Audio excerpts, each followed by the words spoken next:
So Secret Invasion Episode 4 just released and honestly gave us more questions than answers to some of the biggest mysteries of this show. Like, who has been impersonating Rhodey? And even what is Gaia's plan? Where is she going? Now the episode opens on the same scene we left off on last week. Are you a leader of Skrulls or a West End?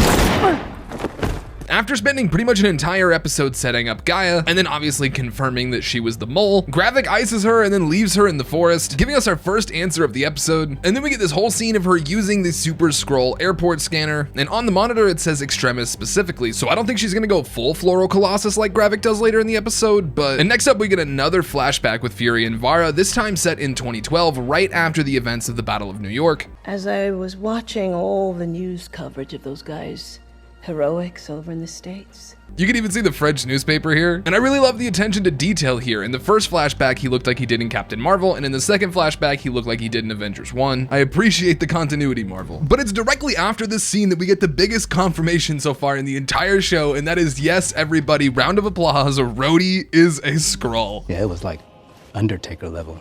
Really impressive. I don't understand. So first off, yes, obviously, just by what he says, Rhodey is a Skrull. Now, if this was a normal, discreet meeting, it wouldn't be as big of a deal, but like he always does, Fury has bugged the conversation, and the most wrenching part of this is that he's hearing all of this from his back patio. He'll be dead from exhaustion and defeat soon enough. We don't need to kill him.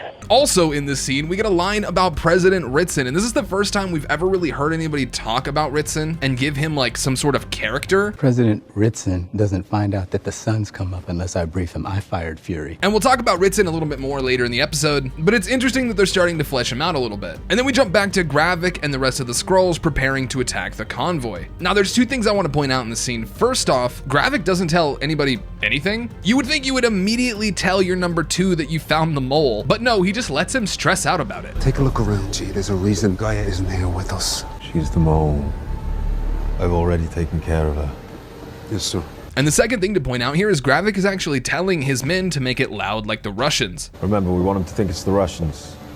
Make it big and loud, like the Russians would. Basically employing the same tactic he used in episode 1. The first time they were posing as Americans, and the second time they're posing as Russians. Effectively fighting a war with themselves. I think this is also why they had Skrull Rhodey mouthing off to the Skrull Prime Minister in front of the rest of the world stage. At the time when that episode aired, I thought it was a little silly to have two Skrulls acting like they were enemies, but really they're doing it for the rest of the room. Basically trying to trick the rest of us into picking sides. Now after coming back from the dead, Gaia meets up with her father Talos, and she asks to be filled in on the plan, and this is where everything derails.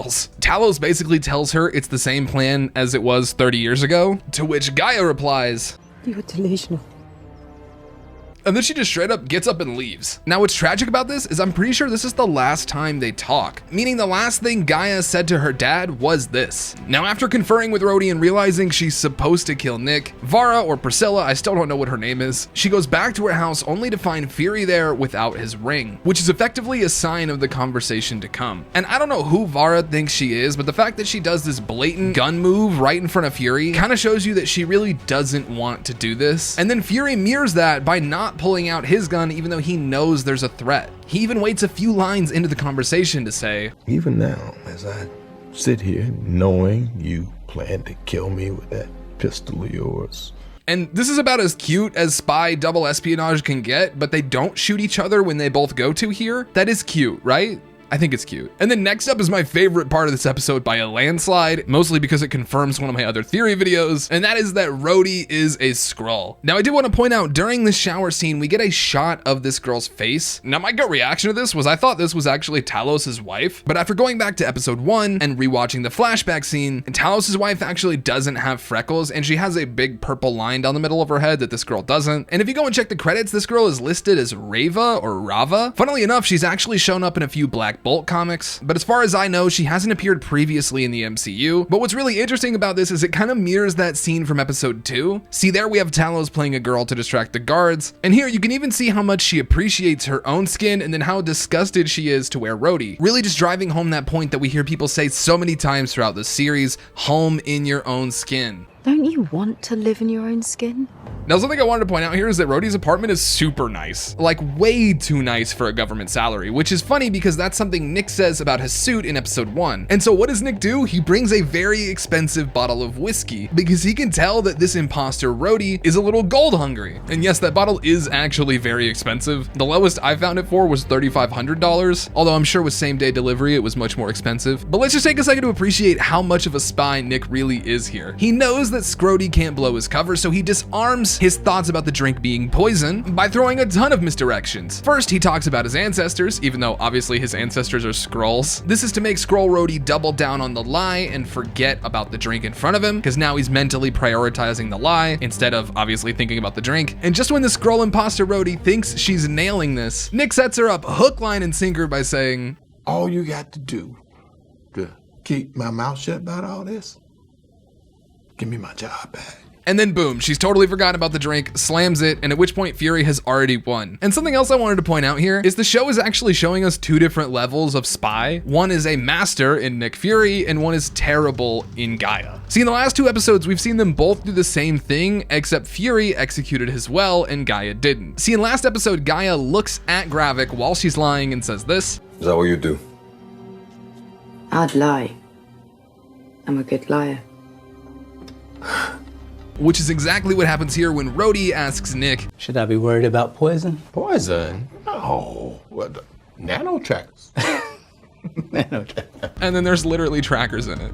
Now that scene ties directly into Rhodey meeting the president off of Air Force One. Now something really small I wanted to point out here that I thought was hilarious is Rhodey's bodyguard's arm is actually in a cast, which means in episode 1, Nick straight up broke his arm. And even despite him having a broken arm, after he gets called out for having booze breath, Rhodey has him open the door. Hit the door. Now, pretty much immediately once the convoy gets on the move, Rhodey calls it into Gravik, tells him where the president is, and actually refers to him as Citadel, which will come up again later. And this is where we pick up with Gravik's team. These are the people that Gravik was telling in the beginning to act like Russians, and so the whole time you'll see them here, they're speaking Russian. And then they start the attack on the convoy, and this is where it starts to get nuts. Cars are flipping, helicopters are exploding, and through all of this, Nick and Talos are trying to snake through and protect the president. It's at this point we hear the nickname Citadel for the president again, and another cool small detail I notice is that when anyone who's associated with the Secret Service references the president, they all call him Citadel. But there's one time when someone who's not from the Secret Service references him, and obviously the British would not know his code name, so they just call him the president. And it kind of makes me wonder what Harrison Ford's president nickname will be in the next movie. Now, after Gravik's second in command spots Fury and tells Gravik he's there, you can see Gravik's motivation completely change. Initially, he's trying to start World War III. This is about the president. This is about getting the war kicked off. And then when he hears Fury's there, he just completely tunnel visions. And finally, we get the scene from the trailer where he goes full Groot mode. Now, as cool as this was, it felt a little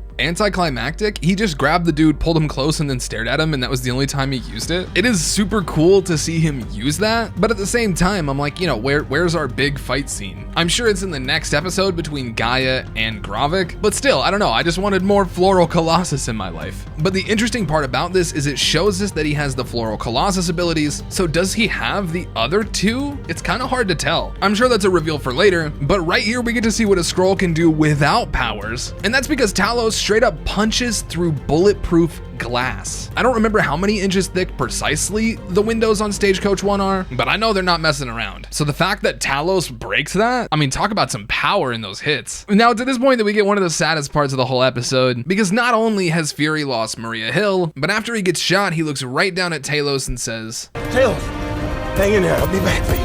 Now Fury does get a few shots off on Gravik, but the problem is, the first time he shoots him, he flashes green for a second, like as if it hurt, but then when he shoots him in the face, he doesn't turn green at all, and there's even a hole in his head. I don't understand the rules. But this shot literally gives me Ghost Rider vibes, dude. It was so cool to see. And then you can see here, after Fury gets Ritson in his car, he's looking back over at the dead Talos on the ground, just devastated. And he even looks back at Ritson and is like, this is what I just traded Talos for? My friend of 30 years or some random president president. I mean, I know he's the US president, and I know it technically prevents World War III, but I highly doubt Fury would rather have Ritson alive than Talos. And by far, the biggest question this episode left us with is, where is Gaia? I mean, we've seen her in the trailer crying over Talos's body, but then somehow she's nowhere to be found for the entire fight scene, even though she's the only one who could save it. I really hope they don't start off next week's episode with her like running behind and being like, oh, I finally got there. Even though I feel like that's exactly what's gonna happen. But all in all, another fantastic episode out of Secret Invasion, and I can't wait to break down episode 5.